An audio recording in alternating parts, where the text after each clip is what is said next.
another in the governor's race. They met for a debate in Charleston, West Virginia last Sunday. This is almost an hour. The League of Women Voters. From our studios in Charleston, a debate between the candidates for governor of the state of West Virginia. Here is your host, Beth Voorhees. Good evening and welcome back to Debate Night on West Virginia Public Broadcasting. The League of Women Voters presents a debate between the three candidates on the ballot for governor of West Virginia. Let's meet them in alphabetical order. Jesse Johnson of Charleston is the nominee from the Mountain Party. He attended Sissonville High School in Kanawha County. Mr. Johnson also attended the North Carolina School for the Arts and Marshall University, among other schools. Joe Manchin of Fairmont is the nominee for the Democratic Party. He served in the West Virginia legislature from 1984 to 1996. He was elected Secretary of State in 2000 and currently serves in that office. Mr. Manchin attended West Virginia University. Monty Warner of Charleston is the nominee of the Republican Party. Mr. Warner graduated from the United States Military Academy at West Point. He served for 25 years in the U.S. Army as an Army Ranger and served at the Pentagon. Posing the questions to the candidates this evening is Becky Kane, representing the League. Mrs. Kane is a past president of the National League of Women Voters. Representing West Virginia Public Broadcasting is News Director Greg Collard. This debate is an hour in length. Candidates have 1 minute to answer questions. There are no rebuttals. Speaking order was determined just before broadcast. Candidates, we know you would like to thank Public Broadcasting and the League of Women Voters to give you this opportunity. You can save that for your closing statement or send us a nice note. But we would like to get right to questions and answers. And the first question comes from Mrs. King. Good evening, gentlemen. Good evening. What do you see as the most pressing issue the state's public colleges and universities are facing both today and for the immediate future? And what plans would you have to address some of these issues and concerns? Mr. Manchin. Well, our colleges right now are facing the cutbacks as most of our state government has been facing, which is devastating, especially when you have the need-based scholarship of kids who don't qualify for the promised scholarship but don't have an opportunity. We have more non-traditional students than ever before. The colleges must be in tune with the economy. And with that, we must make sure that we're giving the colleges everything they have to do the job and be able to compete in a society that depends on them providing the quality of education for that child to provide a quality of life for themselves. And in doing that, we're asking our colleges, how best can we help you? How do you basically join a partnership between public and private? How are you able to attract more businesses? How are we able to make sure that we're able to cut down the cost of our colleges or the operations of colleges by sharing that with some of the businesses that would be in tune, maybe have a workforce that's needed from the educated college workforce that we have? There's many ways of doing that, and it's basically working with a public-private partnership. Mr. Johnson. Well, Becky, I think that in addressing the needs of higher education, we can't go beyond the budget cuts that tend to come almost every legislative session in regards to higher ed. We need to, I agree, look into private-public partnerships for the universities. One of the key things that I propose has to do with how I intend to balance the budget in general, which is about addressing efficiency. And in this case, we're talking about energy efficiency. If we're looking at the government of West Virginia, and particularly the colleges and universities, these colleges and universities are full of equipment that is not energy efficient. The savings from refitting these buildings, these administrative buildings, the campuses with energy efficient material, for instance, you know, a refrigerator runs 24/7. Today's energy efficient refrigerator is 40% more efficient than it was 2 years ago. Mr. Johnson, thank you. Mr. Warner. Becky, the biggest problem is the cuts. The public colleges and universities are at the center of the new economy in an information age. That's where the research takes place, the new ideas, the great talent all spins out of those universities and colleges. And in an information age, the services that we will produce to compete in a global economy are being done right at a university, as well as the research that will be the new ideas that will turn to new goods that we'll produce. So the last thing you do is kill the goose that lays the golden egg. and the universities and colleges need to be fully funded. We need to stop the cuts. The problem in West Virginia is we cannot get enough money to run our state government, given that the hemorrhaging of jobs and businesses that are leaving the state of West Virginia. We must reverse that. So that takes us back to jobs, jobs, jobs. Truly, the cuts to the university are the result of us not being able to turn our economy around. We must fix workers' comp, our court system, corruption and cronyism, taxes and insurance. Those are the 5 reasons businesses are leaving. That's what we have to do to stop the cuts to the universities. And a question from Greg Collard. Okay, gentlemen, in the last few years there's been more discussion about the state having too many counties, most of which were formed back in the horse and buggy era. As you probably know, Governor Wise is studying this issue through a commission right now. So what do you think? Does West Virginia have too many counties, and should they be consolidated? Mr. Johnson? Well, I believe that's up to the people of West Virginia to begin with, Greg. Beyond that, I believe that consolidation of services is certainly an effective way of dealing with issues that face communities. It certainly has been the answer in emergency services, 911, these types of approaches. But as far as the counties themselves, those county seats, those particular counties have an identity all their own. And for us to look at wiping out what is culturally our heritage, our history, I think that and there are other ways to look toward the future and deal with issues and problems that face our state other than destroying our past to create a new present. Mr. Warner? Well, Greg, there are not too many counties. Those counties, as Jesse just said, are a matter of identity. I go back to my farm in Barber County where my mother's family came from, and being able to go down to that county seat in Philippine and go into the courthouse and see the tax records written back 4, 5, and 6 generations, where the family came and the family plot, that's all part of who we are. People in West Virginia identify with the county they come from. Essential services, when necessary, life-saving type of services, need to be consolidated because we have life hangs in the balance.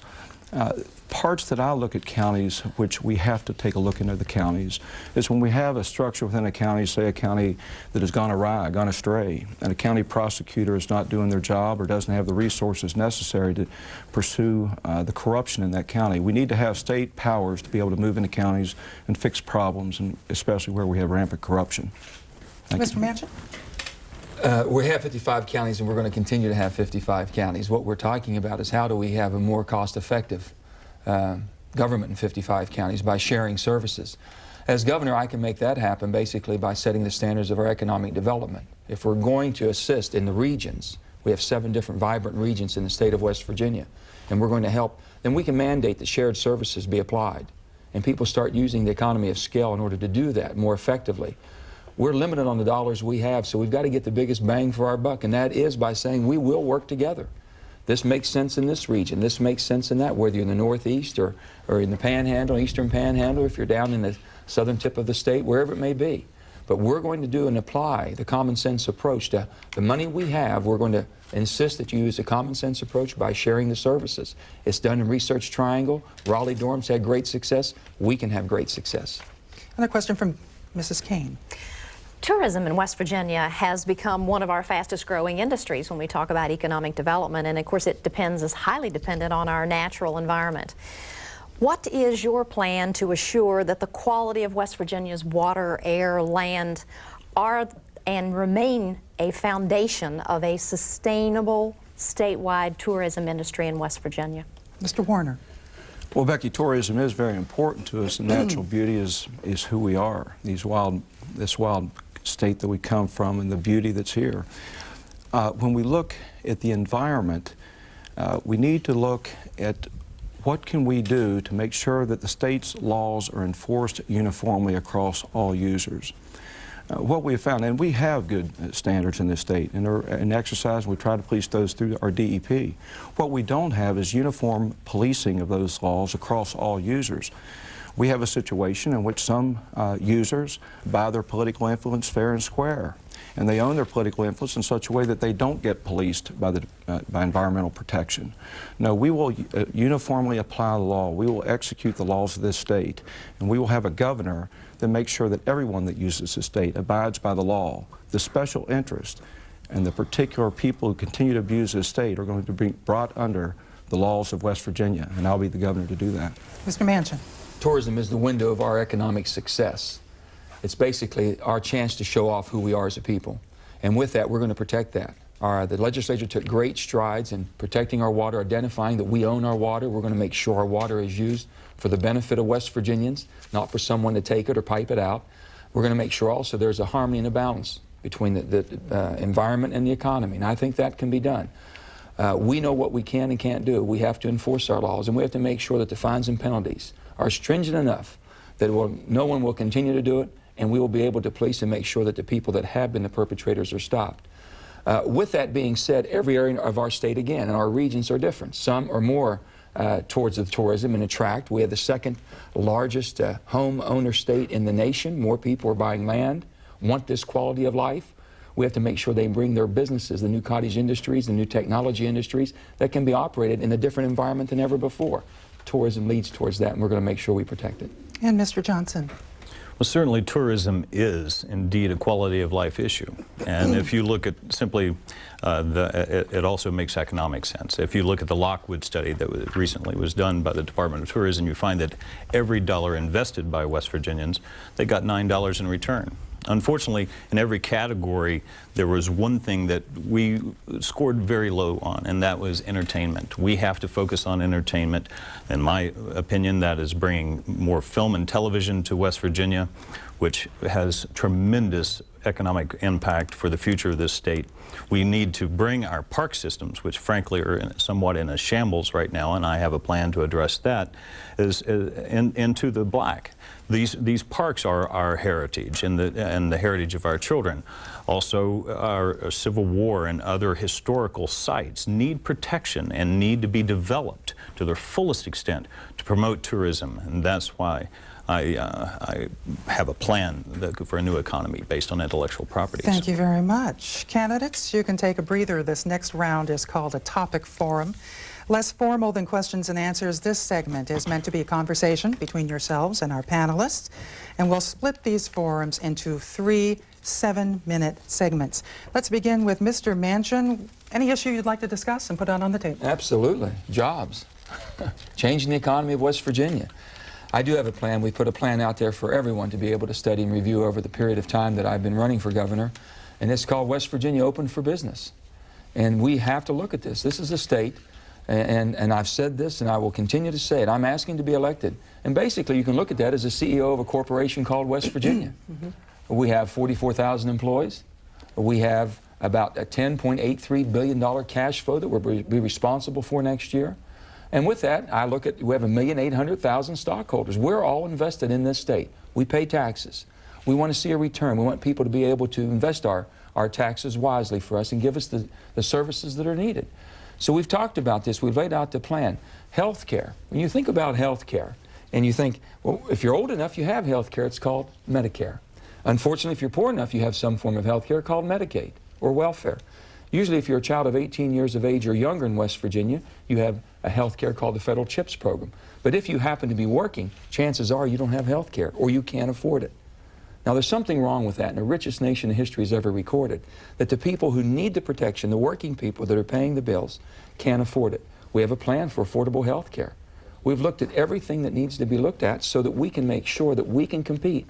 And I've said this before in West Virginia, you've got to be able to compete. Well, tell us that plan. How are you going to get the middle class, or people that are squeezed out and getting insurance, how are you going to get them coverage? We hear this all the time from politicians. What makes you different? Basically, right now, when you look at health care, the most expensive part of health care is what we're delivering today. People don't have health care, but they're working.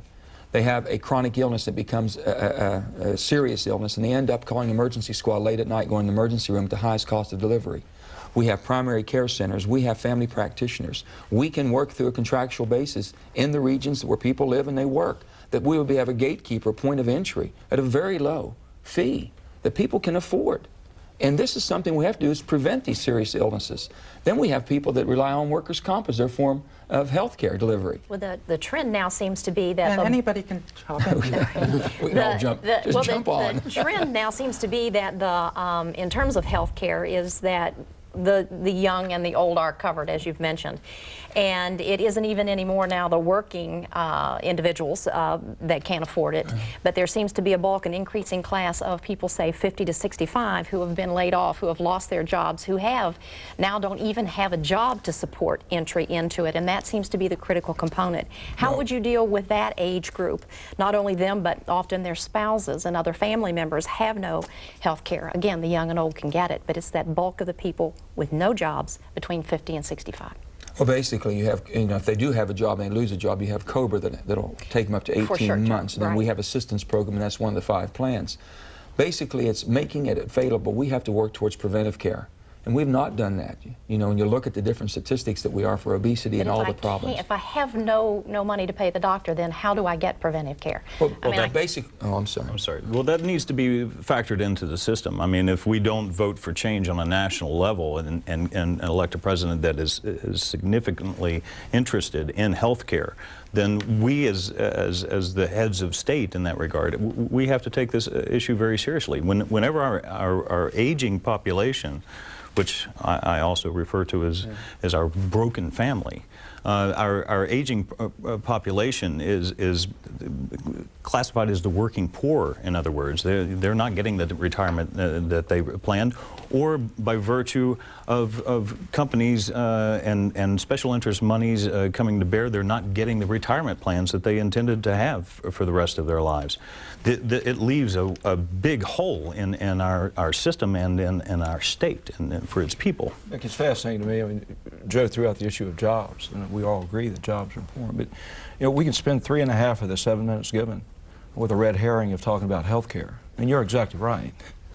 The reason you can't get health care is we don't have people with the jobs. If we had people with jobs and we had a vibrant private sector economy, we'd have private insurance companies writing insurance. And if you have enough people with private health insurance, your hospitals are not suffering with public insurance, which underpays its bills. And the reason we're underpaying our bills is we don't have enough state income to pay our full bills for public insurance. It all cycles around jobs and economic climate. And there are only a few reasons why we can't get jobs in the state of West Virginia. We have a hardworking people that are ready to go to work. We just need to fix those problems so our people can go back to work. We've been unwilling, as the career politicians in West Virginia, to fix those problems to keep our people from working. But we've also we've had the problem of not addressing the other factor in this issue, which is the healthcare industry itself. Whether it be the accidental deaths which that happen within healthcare facilities quite often, which is the leading cause of accidental death in this nation, but also we've not addressed these incredible increases in our healthcare costs. The PEIA jumping up 20%, the healthcare for insurers trying to take care of their employees going up 38 to 43% in just the last couple of years. If I could say one thing here on the jobs and economic development, we spend probably over $100 million a year trying to stimulate the economy, bringing more jobs or more businesses. As governor, I will not spend $1 of your taxes trying to attract a job that's a minimum wage job of $6 and $7 with no benefits. I think we've done that for far too long. We've got to make sure that first of all, we retain what we have and make sure that those people are paying a livable wage with health care and benefits.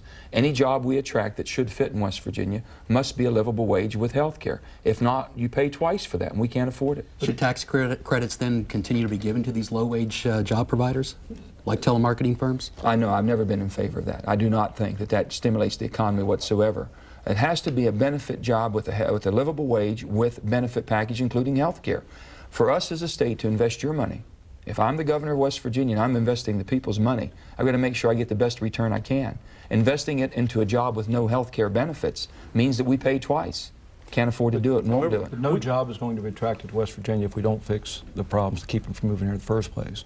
I mean, we could put a great barrier up there and say, I'm not going to spend any money to bring you here if you don't have health care benefits. They're saying we're not coming because your workers' comp is excessive and because of lawsuit abuse. We're not coming. Well, let's talk a little bit about the unfunded liabilities that we have, if you gentlemen don't mind. Sure. I mean, oftentimes families are told the first thing you do if you get in financial troubles, get out of debt, get out of debt, get out of debt.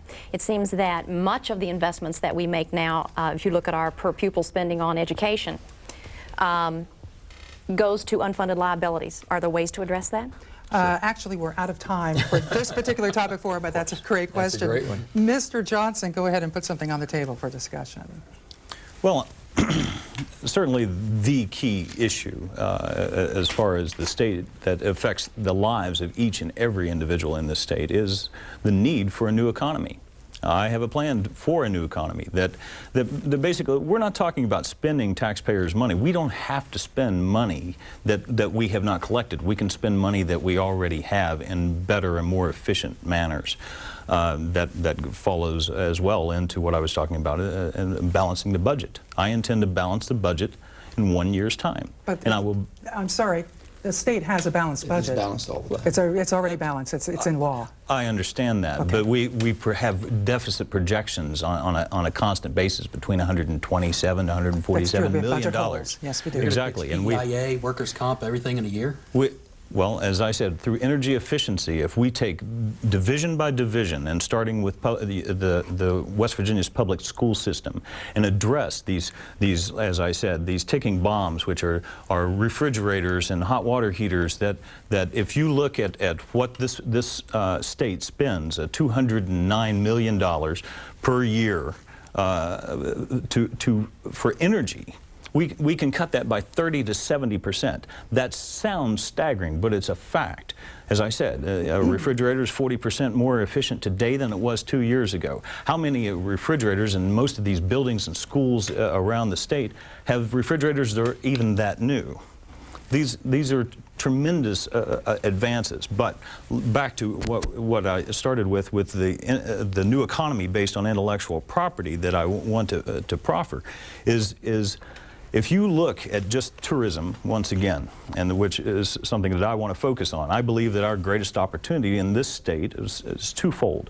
One is tourism, which 10, 15 years ago, people in the legislature would have laughed at as being as important as it has become to our state. It's now our second largest industry. And energy. And energy, the exportation of energy within this state. We don't only have coal, we have other resources, but we haven't even delved into, we've only begun to delve into with wind energy and biomass. The possibilities are endless for what we have. When you talk about the intellectual capital too, in terms of how to refine, use those natural resources, would your plan include something that would use that intellectual capital to develop for other countries so that we could get resources here and get jobs here in terms of the expertise in coal mining and other industries so that it would enhance our economy? Well, absolutely. But what I'm saying is that we have to look historically back at what we do best. Coal technology really was greatly born in the Appalachian region.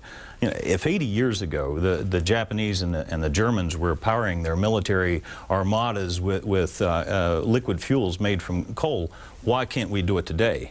Robert C. Burt, 25 years ago, allocated monies for us to pioneer this.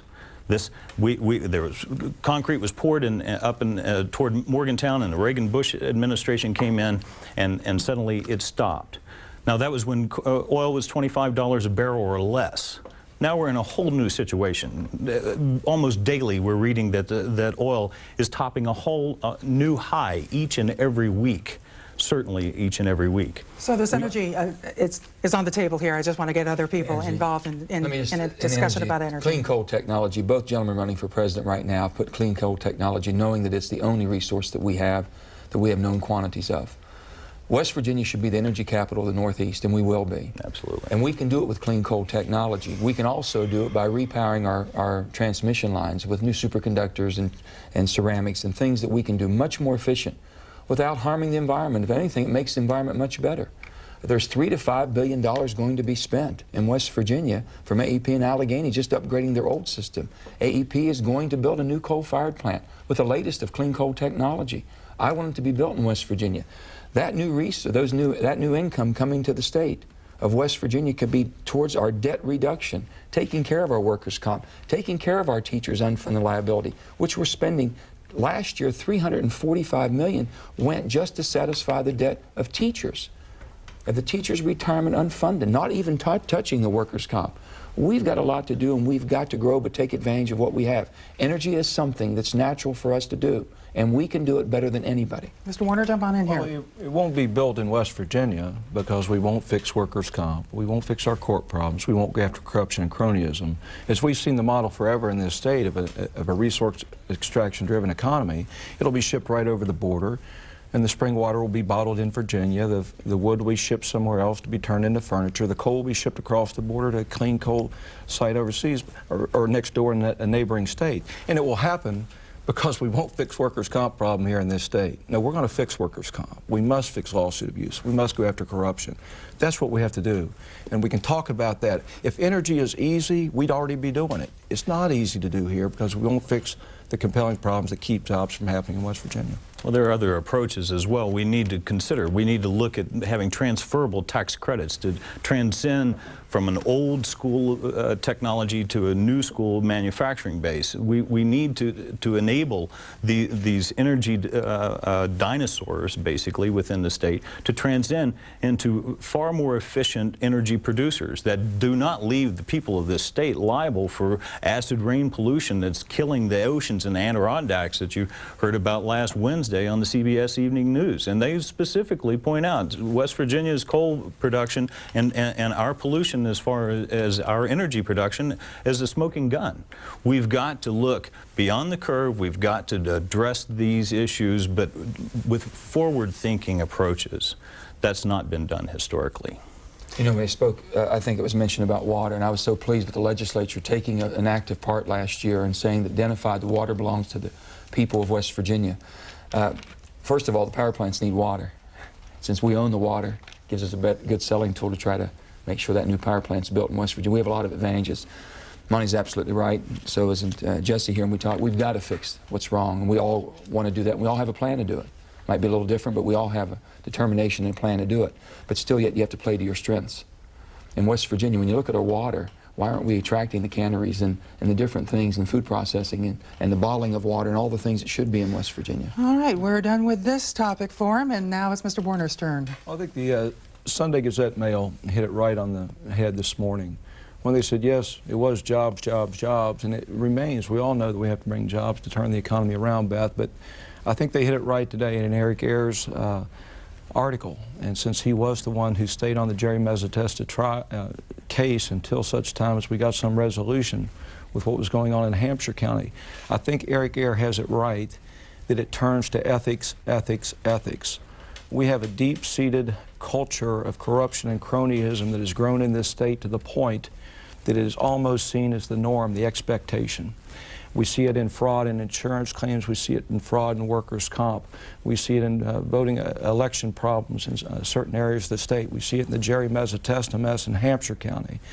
That people of power and influence grow to positions in our legislature and places in our executive branch of our government. And before we know it, we have a problem of fraud, waste, and abuse.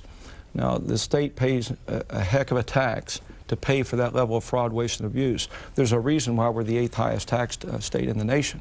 And one of those reasons is the fraud, waste, and abuse that is a subset, that is a derivative of the corruption and cronyism in the state.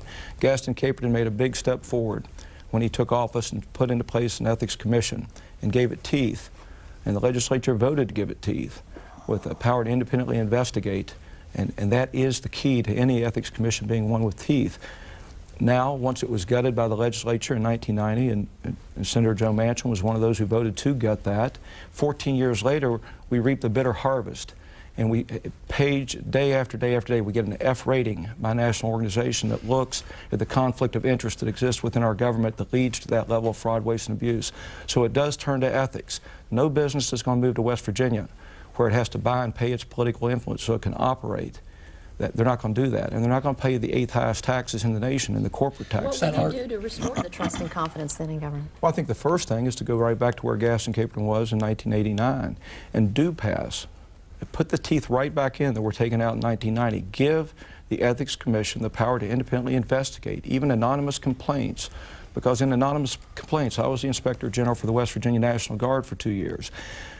when you are the Inspector General, you have to be able to investigate even anonymous complaints. Now, the protections have to be put in place to make sure that nobody politically uses that office to tar somebody just for political advantage. But once those protections are put in place, you have to have the power to independently investigate without anybody in the legislature or the executive department or the judicial branch getting in the way of that investigation.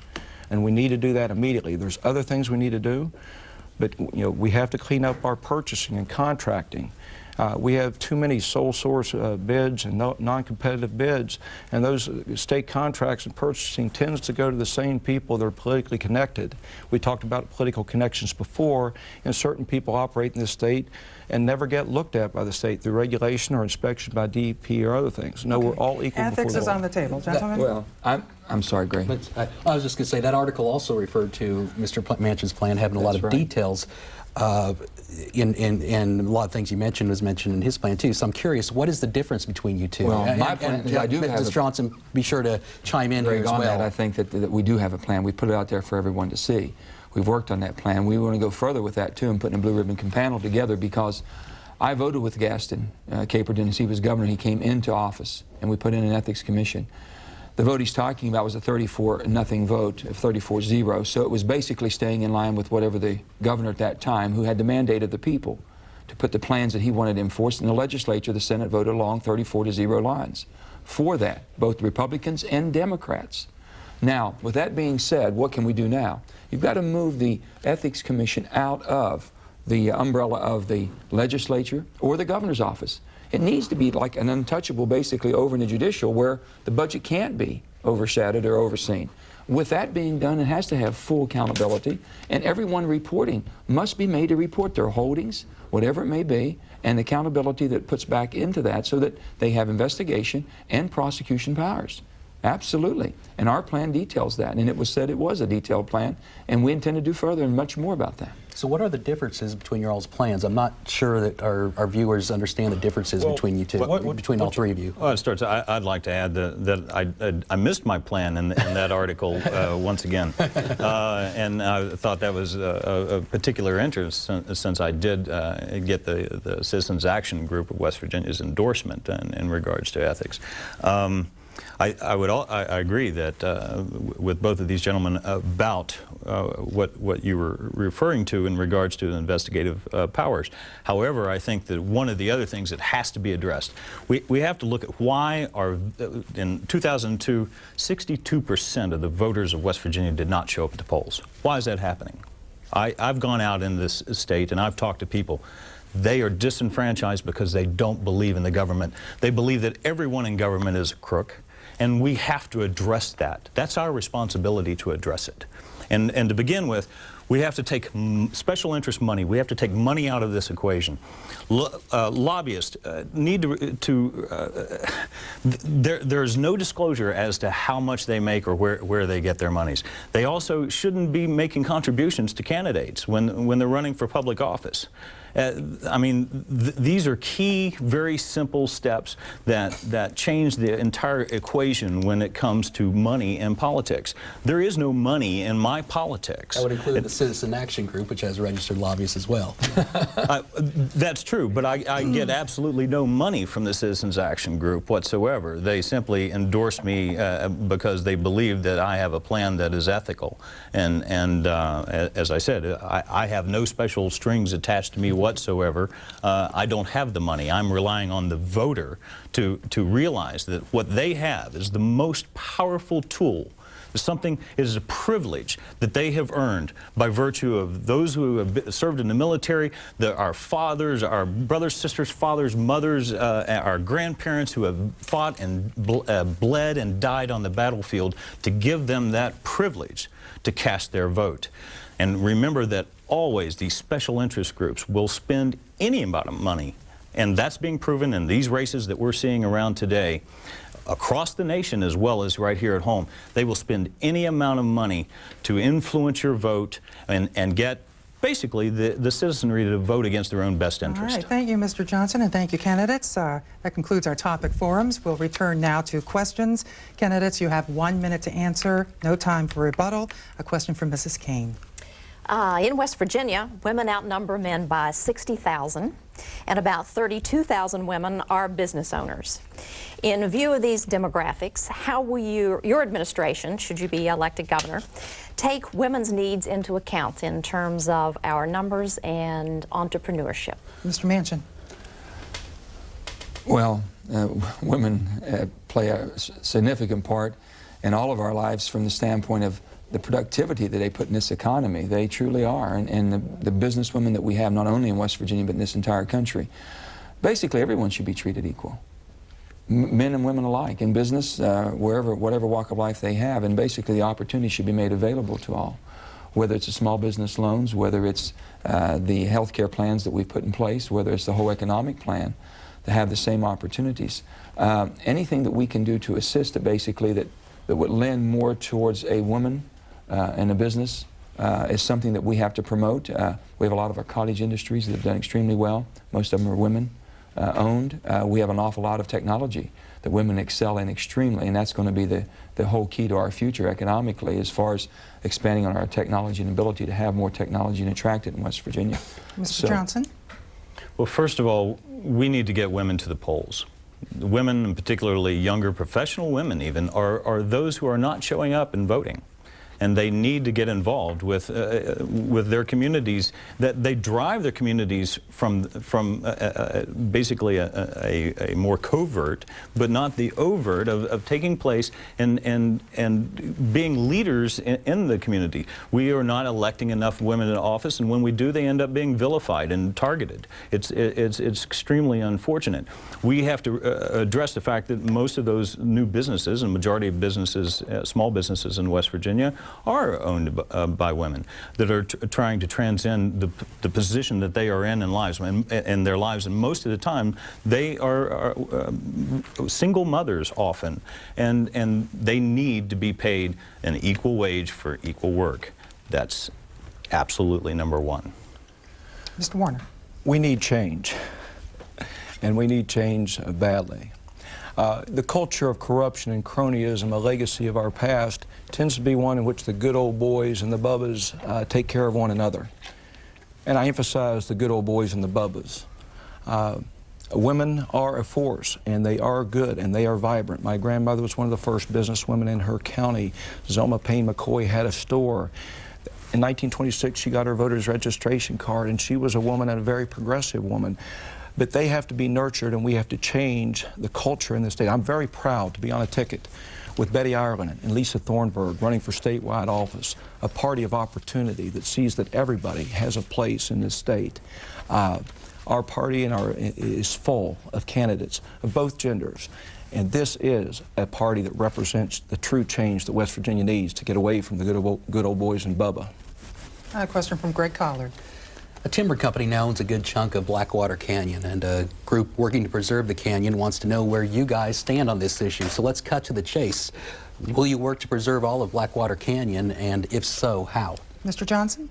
Well, I intend to work to preserve all historic sites and recreational sites throughout the state, as I stated before, in regards to historic sites and our park system. Undoubtedly, that should be one of our preserves. We have to approach it, and one of the things that I put forward as far as tax equity, it is not fair that the citizenry of this state is paying 6% when the extractive industries, particularly coal, oil, and gas, are paying, and particularly coal on a sliding scale, up to about 5%. The timber industry, though it's renewables, once every few generations is renewable, it pays 3.22%. With the tax equity program that I've allotted, we can pay to preserve those natural resources, those natural places of wonder and beauty within our state that makes us almost heaven. Mr. Warner. Our nation was founded on some very strong ideas and principles. But the idea that we're created with life, liberty, and the pursuit of happiness, property rights is right up there. It's one of the things that has made us such a strong country, a vibrant country, such an economic power in this world. Property rights must be protected. So whenever the state or the county, whenever any government moves towards taking property or requiring somebody to not be able to use their property as they see fit, that property owner needs to be compensated, and compensated appropriately. And the mechanism by which they seek compensation when their land is going to be taken by a government entity must be enforced and encouraged, and that property owner must be compensated. So when I looked at if Blackwater Canyon is going to be preserved, it's not going to be done at the expense of the private property owners. That is a valued right that I will always respect in this state. Mr. Manchin? I intend to aggressively pursue the green spaces that we all deserve and we all would like to have, but with that respecting the rights of landowners. And I believe that we can work together. I believe that we can sit down and work together that's going to be benefiting all West Virginians, and I intend to do that. And I can do that, I think, basically with working with the respect and dignity that people want to be treated with, but also understanding that green space is something that we're all responsible to provide for the enjoyment of all West Virginians. Another question from Greg Colleague. Greg, if you would, I skipped you at one point. That's okay. A couple of years ago, a consultant to the governor's flood disaster recovery board said most of the towns in McDowell County are no longer sustainable and that the state should no longer invest in them. Do you agree with this report's conclusions, and what is your plan to help communities that have been flooded so many times? Mr. Warner. Well, the flooding that goes on in McDowell County, I take some offense to such an assessment. You know, the people of McDowell County are proud people and good, hard-working people. And for someone to come in and make the assessment, what's no longer viable, well, one of the reasons it's no longer viable is because that area has been stripped of so much of its wealth. And primarily the wealth that's been stripped are the children and the grandchildren, the youth of that area that have had to flee because there was no economic opportunity. You know, if there was an economy there and there was some wealth production, people would have the means, and they would have the means to move some of their property, maybe move to higher ground or whatever. But for someone to come in and say there is no future, though it is no viability, does not take into account what has been done to that area for years and years, decades on decades, now on generations, in which the state did not allow the people of McDowell County to compete with Kentucky right across the border because we stripped them of their ability to compete economically. Mr. Manchin. I believe we should be looking at cleaning the streams first. Cleaning the streams out makes common sense to me. If they've been filled up over the years, we should be cleaning them. If that is not able to be sufficient enough to prevent the flooding from reoccurring, then you look at watershed programs. In my little hometown of Farmington, the watersheds have proved very viable and towards preventing the flooding that happened year in and year out. And with that being said, when it's just inevitable that there might be changes made, there's changes that have been made in some areas as far as relocating. And the government's been very good with FEMA and assisting that, and the state has helped very much. I think it's a common sense approach to look and see what we can do to prevent it, to make sure that all those people, whether it's environmental, of mining or of timbering, is done in a proper way, that those laws aren't being abused, and we're doing everything we can to prevent the continual flooding that continues to happen. Mr. Johnson. Well, I agree. Certainly, the degradation of the land and the continuity of the soil is one of the key issues in flooding. I know it firsthand. I lost my home in 1998. 1997 and 1998 had a 100-year flood all within 18 months, so I understand the concept. I feel for the people of McDowell County. They've lost more, about half of their population in the last 25 years. In regards to policing and enforcement is crucial to deal with this. The watershed issue is certainly a stopgap method to address it. It's certainly friendly as far as our future and looking to tourism. And McDowell County is one of the most beautiful parts of our state. We have to give opportunity to those people, and that's why through my plan for a new economy based on intellectual property. Thank you, Mr. Johnson. A question from Becky Kane. Yes, a couple of years ago, the legislature created an early care and education program for 4-year-olds, and it's being implemented, and there has been some questions from time to time about its validity. Would you, as governor, sir, protect it? I might add that for every dollar invested in early care and education, it comes back threefold, not only to the state later, but to the individual in terms of their ability to succeed. Would you support the continuation and to see that that program is fully implemented in West Virginia if you're governor? Mr. Manchin. Absolutely. I believe that every study shows that early childhood, intervention of early childhood and development of a child at an early age benefits all of us and benefits society as a whole. I talk continuously about a seamless education from early childhood to postgraduate studies, and doesn't have to be a 4-year baccalaureate degree, but they have to have additional skills, whether it's a 2-year associate degree or a technical degree. But we have to start early enough to make sure that child is able to be developed into taking advantage of being trained for the jobs of the 21st century that should and could be in West Virginia. That's the seamless education that we're going to have under my administration, and we're going to make sure that economic development and education work together. Right now, they don't even meet in the same room. There'll never be another time they meet that they're not together working to make sure we're providing the opportunities our children deserve. Mr. Johnson? Absolutely. I'm certainly a proponent of education, early education. We have to recognize, I mean, that's the difference between a struggling student and a prodigy, frankly, in most cases, is the fact that that education began as early as possible in their experience. I've worked for the last 3 years for the U.S. Department of Education, National Endowment of the Arts and very special arts in conjunction with Kanawha County Schools and a study of media, violence in media on kindergarten through 5th graders. And I've certainly seen how that addressing issues early on with children change their whole life and their whole outlook and approach to life. If in regards to these 4-year-olds, I would never cut education in any way, shape, or form, and I intend to enhance it. Mr. Warner? Generally, yes. But I want you to know that in terms of education and every decision that a Warner administration makes, we will always weigh it on the balance of, does this decision help families or hurt families?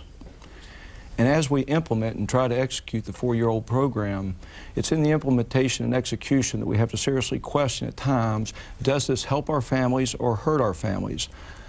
And if it is going to help our families, yes, it's the right decision, let's do it. But I'm somewhat troubled by the idea, well, 4-year education start is great. Why not 3? Why not 2? When does it stop? When does that child in a family setting, and when does that child become part of the state's educational process? I'm very troubled that we right now, as reported in the paper last Saturday in the Daily Mail editorial, that we're not able to train our workforce up to take the jobs that are now available. And maybe some of that funding needs to be spent on workforce education to make sure that our workers are ready to go to work when it's time to go to work. One more question from Greg Collard. Hearing y'all talk, I wonder, I go back to the primary campaign. Both of you said, Mr. Manchin, Mr. Warner, you were friends, but Mr.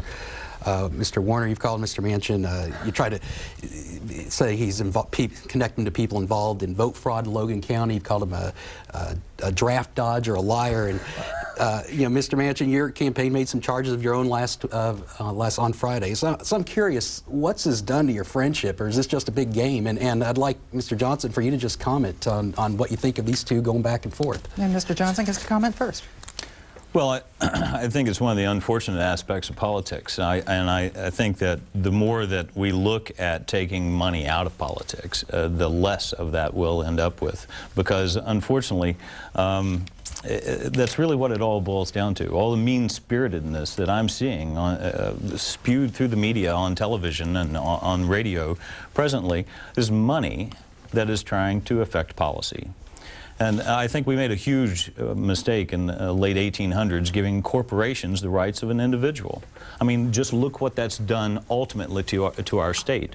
25 years ago, a fiscal study right out of the West Virginia Blue Book that at that time in the state of West Virginia, we had $287 million in business taxes, 263 for people, and now that business tax has barely swollen, and now it's a $1.87 million tax drain on the people. Mr. Warner.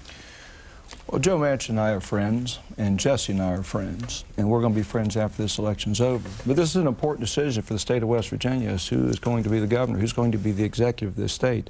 The governor has to be a person who sends our National Guard off to war. Our governor has to institute an ethics climate that's needed in the state to clean up corruption and cronyism. Our governor needs to be a governor that makes sure that we have fair elections throughout the state, that the elected government is actually the will of the people.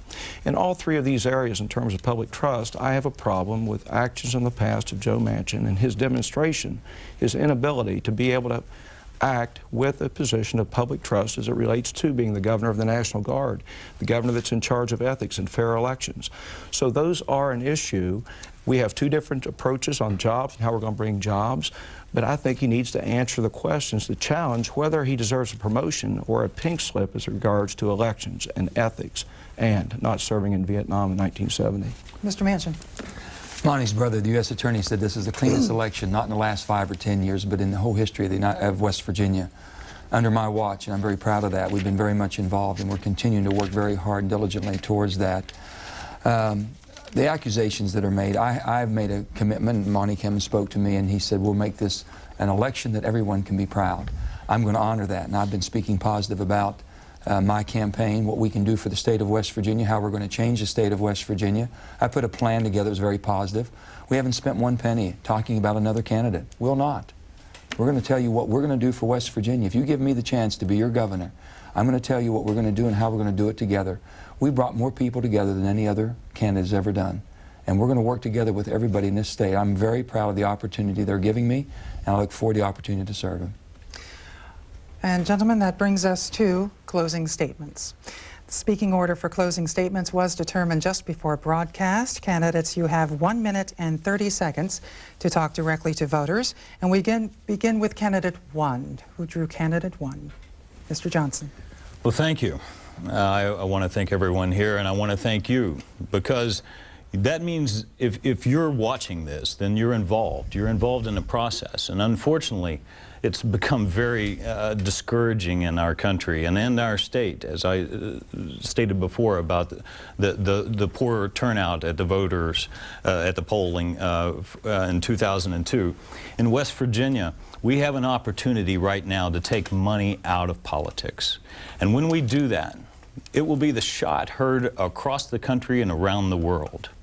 If you elect me with as little as I've spent, and I guarantee you I will garner more votes per dollar than anyone at this table, well, that's running for public office, that you have an opportunity to set a new standard, not only for the state of West Virginia, not only to give people who feel disenfranchised from the process an opportunity, but you have an opportunity to set the standard for the national level. The state of West Virginia, I love it more than anything. I always have. That's why I'm here. That's why I came home to West Virginia. I see this as a land of opportunity, both for an economy based on energy and an economy based on intellectual properties and tourism. I know that you have the desire to see elections cleaned up. You have the desire to get out and vote your conscience for what you believe in. Mr. Johnson, thank you very much. Candidate 2, Mr. Manchin. I was born and raised in Farmington, West Virginia, a small coal mining community like most West Virginia towns, with strong work ethic. I worked in my grandfather's grocery store and my father's furniture store. I say that I received my head for business from my father and grandfather, but most importantly, I received my heart for people from my grandmother and my mother, who truly took care of everybody. I was educated in the public school system. I attended WVU. I met my wife, Gail. We've been married for 37 years. She's from Beckley. And we have 3 children and 6 wonderful grandchildren. All 3 of us want to fix the obvious. Whether it comes to education for our children, we know that they have to be prepared for the jobs that should and could be in West Virginia. Health care is too expensive. Prescription drugs are absolutely unaffordable. And when you talk about our veterans, how we show the respect that they deserve. With that, I understand without a good job, we can't do that. And that's why I've based everything on changing this economy and creating the opportunity that you and I deserve, and our children, to keep our families together. I've been blessed. I've been blessed truly with the opportunity to have more support than's ever been realized in a campaign. I make you 2 promises as your governor. Every day that I wake up, I'll be working to save a good job in West Virginia, and every night before I go to bed, we'll be saving and fighting to save another good job or create another good job. I'm Joe Manchin. I'm running for governor and asking for your vote and support so that we can get West Virginia working again. Thank you. Mr. Warner. My name is Monty Warner, and I humbly ask for your support, your vote in this election so I can serve you as the governor of the state of West Virginia. If you are part of the 30% of West Virginians who believe that this state is on the right track, there is a candidate sitting at this table that you should vote for, and that would be status quo Joe Manchin. If you're part of the 70% of this state that know that we're on the wrong track, we must vote for change and change our state so that our children and grandchildren have any chance of growing up in these fantastic hills, these amazing mountains, of which I am part of a 6th-generation tradition of being people that grow up in these mountains, that have passed this great mountain culture one generation to the next.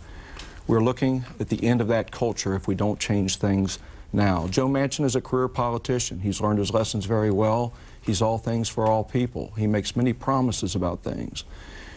With Joe Manchin as governor, we will not fix our lawsuit abuse. We won't fix workers' comp. We'll continue to have a culture of corruption and cronyism. We won't lower taxes, and we won't have affordable insurance. The reasons why businesses will not locate in this state will not change. The status quo will prevail. I look forward to changing this state. I look forward to taking care of the people of this state and giving them everything they are due. We will set an example in the Executive Department of Government, which will be an example to the entire government and to the entire people of frugality that's appropriate for a people that need to have a better state government. I look forward to your support. My name is Monty Warner. Thank you. Jesse Johnson, Joe Manchin, and Monty Warner, thank you very much. Becky Kane of the League of Women Voters, Greg Collard of West Virginia Public Broadcasting, thank you. And thank you for tuning in to Debate Night 2004 on West Virginia Public Broadcasting. Tune in to West Virginia Public Radio for complete coverage of election returns on November 2nd. I'm Beth Voorhees. Thanks for joining us. Good night. Beth, thank you. Mr. Warner, Mr. Manchin, good job. Thank you. More debates tomorrow here on C-SPAN 2. We'll start with Arkansas Senator Blanche Lincoln and her challenger, State Senator Jim Holt. That's live at 8.